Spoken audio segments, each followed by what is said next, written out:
আলহামদুলিল্লাহ আপনাদের গাড়ি চালানো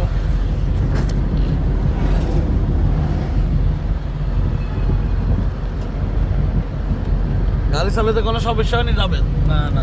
আলহামদুলিল্লাহ চালাতে পারবে তো আলহামদুলিল্লাহ সব ওকে মনে সাবাস টাবাস হয়েছে তো ইনশাল্লাহ ইনশাআল্লাহ আচ্ছা যাক আলহামদুলিল্লাহ গাড়ি ড্রাইভিং এর সবচেয়ে বড় বিষয় হলো যদি কেউ গাড়ি চালাইতে ভয় পায় এবং তার হাত পা কাঁপে বা তার মনোবলটা না হয় সাবাসটা না হয় তাহলে সে কিন্তু গাড়ি চালাইতে পারবে না কোথাও না কোথাও যে গাড়ি অ্যাক্সিডেন্ট করে ফেলবে তো সেই দিক দিয়ে তুমি মোটামুটি ঠিক আছো নি হ্যাঁ আলহামদুলিল্লাহ আচ্ছা যাও সবসময় সিট বেল্ট বাঁধবা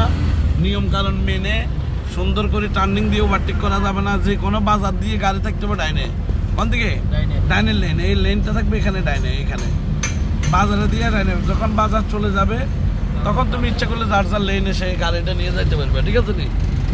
ওস্তাদ আপনারা বুঝছেন তো কোনো সমস্যা হইতো না তো